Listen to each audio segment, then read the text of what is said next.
ខ្ញុំបាទជំរាបសួរមកដល់បងប្អូនពុកម៉ែពូមីទាំងអស់ទាំងនៅក្នុងស្រុកនិងនៅក្រៅស្រុកបាទខ្ញុំធ្វើវីដេអូនេះជូនដំណឹងទៅដល់បងប្អូនដែលមានឡាន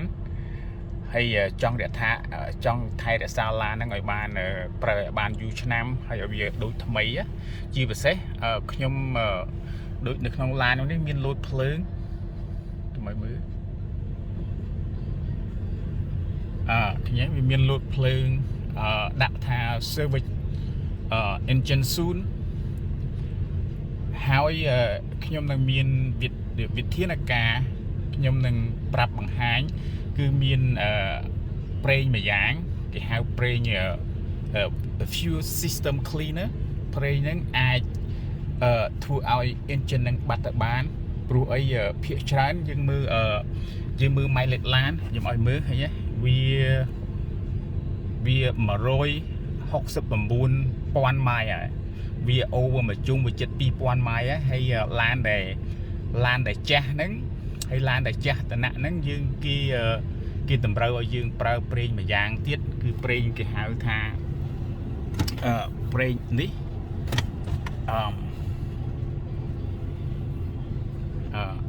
មើលគេដាក់ fuel system cleaner ប្រើសម្រាប់ឡានដែលមានពី 75,000 ម៉ាយឡើងទៅលើហើយវិធានដែលប្រើហ្នឹងគឺយើងប្រើពេលដែលឡានយើងនឹងពេលដែលយើងចាក់សាំងយើងបន្ថយទៅវិញបាទនេះតកងសាំងពេលយើងបើកឲ្យនៅសល់មួយកាំបាទយើងបើកឲ្យនៅសល់សាំងនឹងនៅសល់ប្រហែលជាមួយកាំយើងត្រូវចាក់មកកំប៉ុងនេះចូលទៅតែមុននឹងចាក់ហ្នឹងយើងបើកទៅកន្លែងក្រាស់សាំងឡានសិនណាយើងបើកទៅដល់កន្លែងក្រាស់សាំងឡានចេញសិនចាំយើងចាក់វាមកកំប៉ុងនឹងចូលទៅបាទចាក់វាមកកំប៉ុងអាហ្នឹងវាអាចប្រើដល់មកកំប៉ុងហ្នឹងបើសិនឡានធំអាចប្រើដល់20 gallon អញ្ចឹងយើងចាក់មកកំប៉ុងហ្នឹងចូលទៅហើយចាំយើង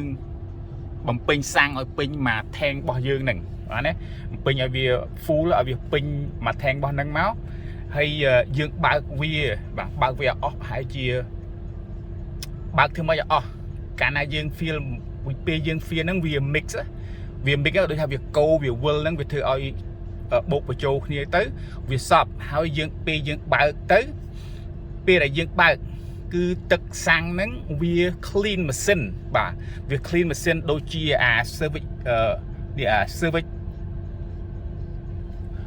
service engine soon ហ្នឹងវាបាត់ហេតុអីពីព្រោះឡានភាគច្រើនកាលណាយើងឡានចាស់វាប្រេងចាស់ដូចយើងវាបើកយូរឆ្នាំទៅវាធ្វើឲ្យផ្សែងជាតិផ្សែង combustion ជាតិផ្សែងហ្នឹងវាកកឡើងមកកាន់តែច្រើនវាបង្កើតទៅជាកំមទៅជាច្រេះទៅជារុំជុំវិញពួកអីច្រើនម៉ៃពេកច្រើនពាន់ច្រើនម៉ឺនម៉ៃពេកអញ្ចឹងទៅវាជុំវិញនឹងsystem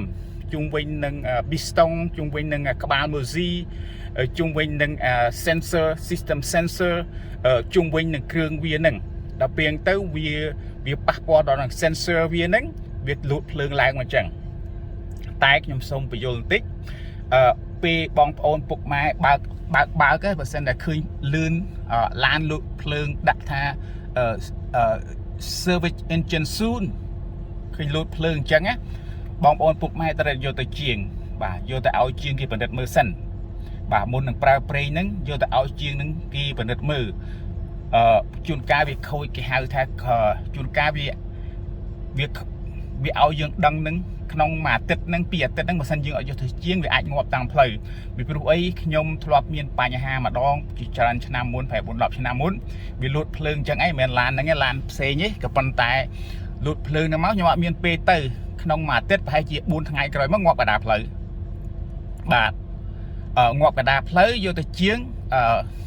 ខូច alternator គេហៅខូច alternator អញ្ចឹង replace បាទផ្លាស់ alternator ថ្មីហ្នឹងទៅ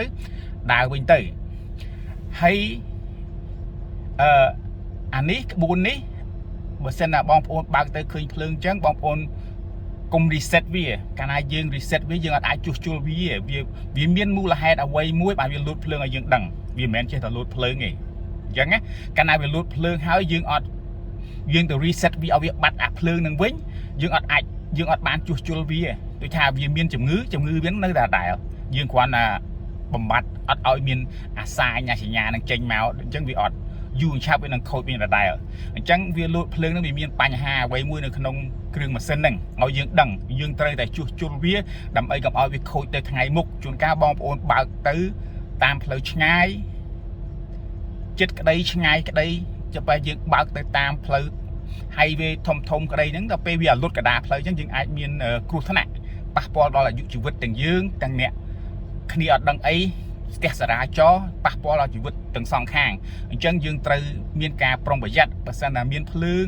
នឹងលួតមកយើងត្រូវយកទៅជាងឲ្យជាងពិនិត្យមើលបើសិនជានឹងថាអានឹងវាអាចប៉ះពាល់ដល់ alternator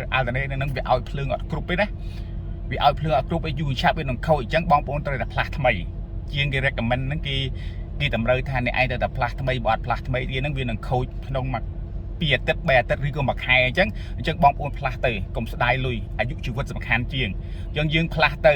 តែបើសិនយកទៅជាងហើយជាងពិនិត្យមើលណាជាងពិនិត្យមើលអត់ឃើញមានខូចអីទេរមូលហេតុអត់ឃើញ alternator check ទៅគឺវាល្អអា starter check ទៅល្អអាគ្រឿងអ្វី check ទៅល្អក៏ប៉ុន្តែភ្លើងនៅវាលោតអញ្ចឹងបានន័យថាអា sensor របស់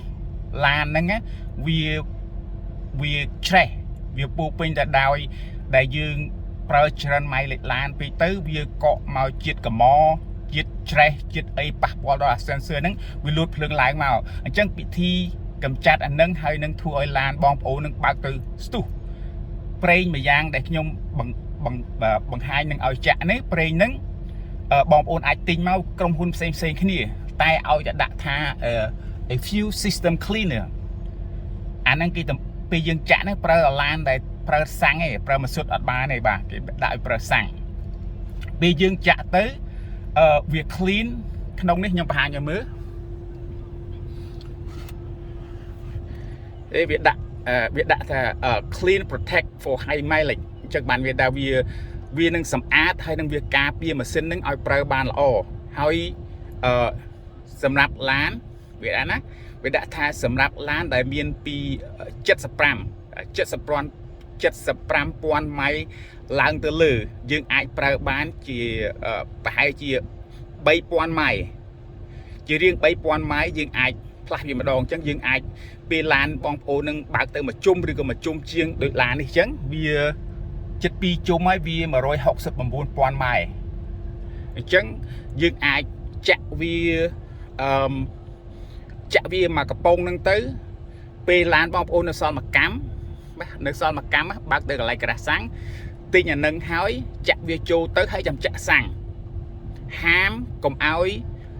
សាំងនៅសល់មួយកាំចាក់វាចូលហើយបើកទៅក្រាស់សាំងព្រោះវាខាប់ពេកវាអាចប៉ះពាល់វាខ្លាំងពេកអូខេទិញហើយកុំអាចចាក់បើកទៅក្រាស់សាំងចាក់វាបញ្ចូលហើយចាំបំពេញសាំងឲ្យពេញហើយពេលតែពេលបងប្អូនចាក់សាំងពេញហើយពេលតែបងប្អូនអានឹង clean ណាធម្មតាបើសិនតែយើង clean ដៃយើងយកទៅជាងគេត្រូវដោះគ្រឿងនឹងចេញមួយគេ clean ហើយគេដាក់ចូលវិញតែអានេះវា clean ដោយមិនបាច់ដោះចេញបាទវា clean ហ្នឹងពេលយើងចាក់វាចូលទៅក្នុងហ្នឹងទៅពេលតែម៉ាស៊ីនយើងបើកហ្នឹងអាសាំងហ្នឹងវាមានជាតិហ្នឹងវា clean នឹងឯងវា clean ក្បាល Mozi វា clean piston វា clean ក្នុងហ្នឹងវាដាក់មើលខ្ញុំត្រឡប់មកម្ខាងទៀតអូខេវាដាក់ថា restore នៅខាងលើនេះ restore power performance protect fuel system and fuel gauge sensor from corrosion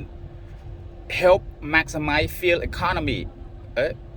វាអាចថាដូចឡានយើងធម្មតាពេលយើងបើកទៅច្រើនម៉ៃលេខឡានណាដោយឡានយើងទីចាស់ពី10ឆ្នាំជាង10ឆ្នាំអីឡើងទៅលើអញ្ចឹងទៅឡានហ្នឹងបើកទៅយូរទៅទ្រុឌទ្រោមដូចមនុស្សយើងអញ្ចឹងបើកយូរទៅដល់ពេលយើងទ្រុឌទ្រោមយើងពីក្មេងយើងមានកម្លាំងមាំមួនដល់ពេលយើងចាស់ទៅយើងមានជំងឺនេះជំងឺនោះតែមិនមែនថាអត់មានការប៉ះពៅធ្វើឲ្យអាយុវែងបានទេមិនបានទេបាន ពួកអី doctor លោកវិជ្ជបណ្ឌិតគេមានថ្នាំដូចគេមានថ្នាំជំនួយនេះអ្នកខ្លះកើតមានដូចមានជំងឺឈាមផ្អែមទឹកនោមផ្អែមឬមួយក៏ជំងឺសន្លាក់ដៃជើងជំងឺនេះជំងឺនោះខ្វះនេះខ្វះនោះពេទ្យគេមានថ្នាំបាទពេទ្យគេមានថ្នាំគេឲ្យយើង exercise ហាត់ប្រាណដើម្បីឲ្យយើងនឹងអាយុវែងកម្លាំងយើងមាំមួនតទៅមុខទៀតក្នុងឡានក៏ដូចគ្នាយ៉ាងដែរឡានគេ design គេ design មកហើយគេក៏គេមានវិធីធ្វើឲ្យឡានហ្នឹងបើកទៅយូរអានេះវាដាក់ថាឡានចាស់អាចធ្វើឲ្យបើកទៅដូចឡានថ្មីអញ្ចឹងបានន័យថាឡានចាស់មែនកាលណាយើងបើកយូរទៅវាអាលុងណាវាអាលុងនេះអាលុងនោះវាច្រេះចាប់វាខូចនេះវាខូចនោះអញ្ចឹងវាអត់ទៅល្អទេអញ្ចឹងជាងចាក់ប្រេងហ្នឹង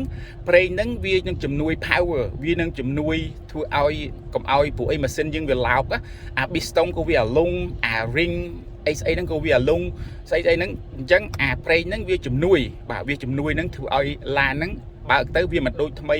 100% ក៏ប៉ុន្តែវាស្ទុះជាងមុនបើកទៅយើងជន់ទៅវាស្ទុះគេដាក់ perform ដូចឡានថ្មីបាទព្រោះវាជំនួយអាពួកហ្នឹងវាកាត់វា clean បាទវាសម្អាតគ្រឿងក្នុងនៅក្នុងម៉ាស៊ីនហ្នឹងពេលយើងបើកទៅហើយវា protect our fuel system ដូចជាអានេះវាលោតឡើងនេះមូលហេតុដល់ឡានហ្នឹងវាច្រើន mileage ឡានវាច្រើនពេកហ្នឹងទៅបើកទៅវាលោតចេញមកពីគ្រឿងក្នុងហ្នឹងទោះបីយើងខ្ញុំអាសា clean ក៏ដោយព្រោះអីវាឡានវាចាស់អញ្ចឹងទៅវាប៉ះពាល់ដល់អា sensor ហ្នឹង clean អត់ស្អាតវាមានច្រេះវាមានអីស្អីអញ្ចឹងទៅវាលូតភ្លើងសញ្ញាហ្នឹងចេញមកពេលដែលយើងចាក់វាចេញចាក់សាំងហ្នឹងចូលទៅយើងបើកទៅម្ដងពីរដងទៅអាសញ្ញាហ្នឹងវាលូតចេញបាត់ហើយព្រោះវា clean ណាអាហ្នឹងមិនមែន clean មួយថ្ងៃណាពេលវា clean ហ្នឹងយើងចាក់មកកំប៉ុងហ្នឹងចូលទៅក្នុងមួយកធុងហ្នឹងតោះតែវាអស់មកខ្ទង់ព្រោះវា clean បន្តិចដងពេលណាយើងបើកពេលហ្នឹងដែលវា clean ពេលយើងឈប់នឹងផ្ទះអត់បើកទៅណាម៉ាស៊ីនហ្នឹងអត់ clean ទេព្រោះពេលដែល clean ពេលដែលម៉ាស៊ីនវាឆេះពេលដែលម៉ាស៊ីនវាឆេះយើងបើកទៅហ្នឹងអាហ្នឹងវាចាប់ដើម clean វាចាប់ដើមសម្អាតគ្រឿងក្នុងហ្នឹងហើយអញ្ចឹងណាអាហ្នឹងពេល clean តែបើសិនជាឡានយើងនៅថ្មីទិញមកថ្មីកុំដាក់អីបាទអានេះខ្ញុំសម្រាប់ដាក់សម្រាប់ពីឡានពី75000ឡើងទៅលើបាទពី75000ឡើងទៅលើយើងបាទយើងដាក់វាយើងចាក់វាបញ្ចូលទៅព្រោះអីវាជួយការពារម៉ាស៊ីនហ្នឹងឲ្យប្រើបានយូរឲ្យម៉ាស៊ីនហ្នឹងកុំឲ្យអាលុងហើយឲ្យវាប្រើស្ទុះបានយូរឲ្យគុណភាពនឹងប្រើបានយូរបាទយើងប្រើវាអញ្ចឹងហើយខ្ញុំនឹងប្រាប់វិធីប្រើហ្នឹងគឺឥឡូវនេះខ្ញុំអាចចាក់បានក៏ប៉ុន្តែក្នុងនេះគេដាក់recommend ណាគេក្នុង recommend របស់គេហ្នឹងគេឲ្យយើងប្រើគេឲ្យយើងចាក់ចូលហ្នឹងពេលតែឡានយើងហ្នឹងនៅសល់ឡានយើងហ្នឹងបើកនៅសល់ប្រហែលជាមួយកម្មបាទយើងមួយកម្មទៅយើងចាក់មួយកដងហ្នឹងចូលទៅបាទមួយកដងហ្នឹងចាក់មកកូនដបហ្នឹងចូលទៅយើងចាក់សាំងពេញហើយយើងបើកទៅយើងបើកបាន3-4 ខែទៅ5 ខែចាំយើងចាក់មួយទៀតកុំចាក់រាល់ថ្ងៃតិចតែភ្លេចអស់មួយកធុងចាក់កុំធ្វើអញ្ចឹងអីព្រោះអីយើងធ្វើតម្រូវតាមគេតម្រូវការយើងធ្វើតាមហ្នឹងទៅបាទចាក់ទៅវាការពារហើយគេនិយាយវាដាក់ថាជារៀងនេះយើងអាចប្រើបានណាស្អីវា3000 mile អញ្ចឹងណាas neat as your high mileage vehicle អញ្ចឹងឲ្យតែឡានយើង high mileage តាម mileage ហ្នឹងយើងច្រើនយើងអាចប្រើបានជារៀងរាល់3000 ម៉ៃព្រោះ5 ខែទៅ6 ខែយើងអាចចាក់ម្ដងបើយើងមិនសូវមានលុយយើងអាចទុកដល់មួយឆ្នាំខ្ញុំចាក់ម្ដង6-7 ខែចាក់ម្ដងចាក់វាទៅអញ្ចឹងហ្នឹងហើយគេចាក់ហ្នឹងដូចខ្ញុំនិយាយប្រាប់មិញអញ្ចឹងនៅសល់មួយកម្មចាំចាក់តែកុំចាក់ពីផ្ទះទៅចាក់នៅកន្លែងការ៉ាសសាំងឡានចាក់ឲ្យចាំពេញសាំងតែខ្ញុំអាចចាក់បានព្រោះអីខ្ញុំឡានខ្ញុំចិត្តពេញណាឃើញទេឡានខ្ញុំចិត្តពេញសល់មកកម្មទៀតបានពេញទៅខ្ញុំអាចចាក់បានតែគេ recommend អត់ឲ្យធ្វើអញ្ចឹងទេគេឲ្យសល់មកកម្មចាំចាក់ឲ្យពេញវាក៏ប៉ុន្តែអានេះ mix ដូចគ្នាទេអាចធ្វើបានតែខ្ញុំហើយចាំមើលពេលដែលខ្ញុំចាក់ឲ្យខ្ញុំបើកអស់មួយថែងហ្នឹងពេលដែលម៉ាស៊ីនហ្នឹងអាលុតខ្ញុំថតវីដេអូនេះខ្ញុំអត់ទាន់បញ្ចប់បានទេព្រោះអីខ្ញុំអត់អាចបើកមួយថ្ងៃអស់មួយកធុងហ្នឹងបានទេ ក៏ប្រហែលជា2 3ថ្ងៃបាទខ្ញុំបើកអស់អញ្ចឹងខ្ញុំចាប់ដើមថតពេលណាខ្ញុំបំបត្តិអាភ្លើង soon service ដោយមិនបាច់យកទៅជាងដោយមិនបាច់ប៉ះធ្វើអស់គ្រាន់តែចាក់ប្រេងហ្នឹងវាអាច clean វាអាចធ្វើអាហ្នឹងបាត់បានអញ្ចឹងខ្ញុំនឹងបង្ហាញបាទខ្ញុំនឹងបង្ហាញទៀតឥឡូវយើងទៅចាក់សាំងបាទខ្ញុំទៅចាក់សាំងខ្ញុំទៅចាក់អាប្រេងហ្នឹងប្រាប់នេះណាអូខេ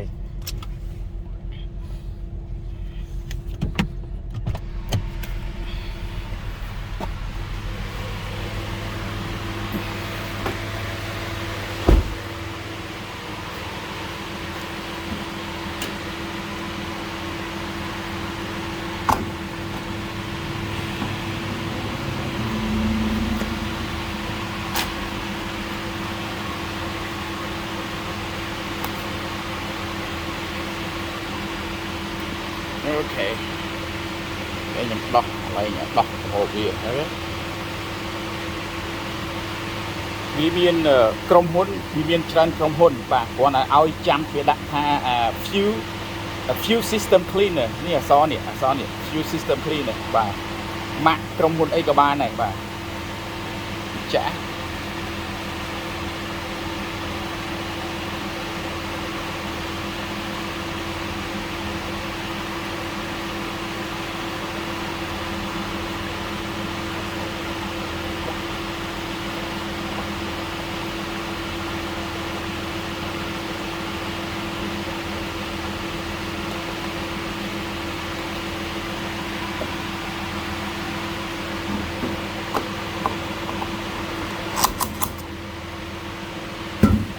អូខេខ្ញុំចាក់ហើយចាំខ្ញុំបើកអស់